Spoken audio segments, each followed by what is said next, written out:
Assalamu alaikum, hürmetlik Uyghur TV hürmetleri.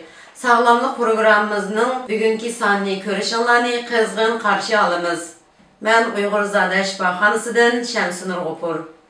Bugünkü programımızda armutның şifalık rolü bilen tanışıp ötümüz.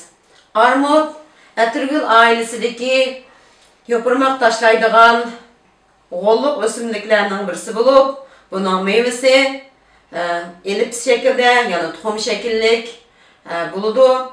Bununki rengi kızıl, kök, serik hem kara bulup, təmi bəsinin çüçümen, bəsinin tatlık hem soluk buldu. Hem de Uyghur tibabetide armutunu ikinci derecede öl, soğuk dep qaraymiz. Bazı qaraşlarda, yani bazı kitaplarda ikinci derecede öl, ısıq dep qarılıdı. Armut adette mol vitamin ve mineral maddelerni öz içine algan bulup, armutның terkibide alma kislotası, limon kislotası, meyve qanti, üzüm qanti, qumuş şekeri, fruktoza, glikoza, aksil, yağ kislotası, fosfor, tümür bulup kalmasın. Yana vitamin A, vitamin B, vitamin C ve kalsiyumlar mol boğan buldu. Hem de bu özünün mol boğan vitaminleri bilen vücudumuzga nayte şifalık hem nurgun nimetlerini toluqlaydıgan bulup, bunun da adette köp yepmege vaxtıda sempatik nervini kozgutup, miyini kuvvetlaydı, kan besinini tüvelletidi, kan tazalaydı, yürekke hoşluk yetkizdi.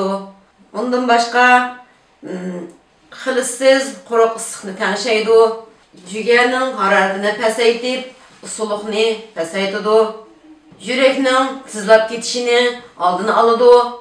O özününki öz soğukluk keyfiyatı bilen yüreknin tiz sep ketadigan bir hararati bolsa, bunu pasaytip yürekni ritimlik, rahatlık halatiga akilidi. Ondan başka kan tomirlarınki divarını yumuşatidi, kengaytidi, elastikini yaxshilaydi. Şunun bilen kan besimini düşüridi dep qaraymiz. Ondan başka jigerning hararatini pasaytidi. Yani bu quruq ısıq, yani sapra mecazlarının saprasını pasaytip, quruq ısığını bedenden haydap, jigerni rahatlatidi, usulukni pasaytidi, miyagi ho'llik yetkizdi, uyqu keltirib, bedenni semirtidi. Onundan başka bu köp istimal qilgan vaqtimizda davamlı qaziyet bo'lib qolgan adamlarning qaziyetini o'xshaydi. O'zining ho'llik xususiyati hem erish, qattiq moddalarni yumuşturuş xususiyatiga asosan küçük üçey hem çoğun üçeylardaki hatta boğmak üçey, tüz üçey, esiman üçeylarning içindeki turib qolgan qaldiq moddalarni yoki qattiqlashib qolgan, yoki turib qolgan chirindilarni haydab chiqarib, bedenninki gayri tabiiy o'sib, rak paydo bo'lishining oldini oldi.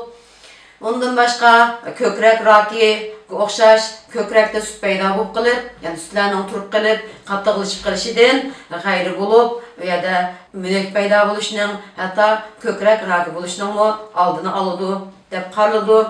Ondan başka yürekning haroratini pasaytgachga yurakka ho'shlik yetkazadi, bedendagi qonni tozalaydi, tarkibida mol vitamin tutgan bo'lib, bedendagi toksinlarni haydab, vücudumuzni paqirtish, yani terilarni paqirtish, bedenge jula berish, rang paydo qilish, ortiq xiltani surib tozalash, moddalarni pishirish roliga ega. Ondan başka miyaning quvvatini oshiradi, yana tarkibidagi A vitaminining ko'p bo'lishi bilan ko'zning ko'rish quvvatini oshirib, ko'zningki har xil shaklda ko'z besimining eshib ketishini tuvaltib, ko'zningki ko'rish to'r pardalarini aydınlatadi, nurunu o'tkirlashtiradi. Ondan başka ko'zdagi to'salg'larni, yana 5 a'zodagi to'salg'lar bo'lsin, ko'zning to'salg'lari bo'lsin, ularni echib, ko'zni ro'shanlashtirish roliga ega. Endi bu davamlı yetmegen vaqtida qaziyatni yo'q qiladi.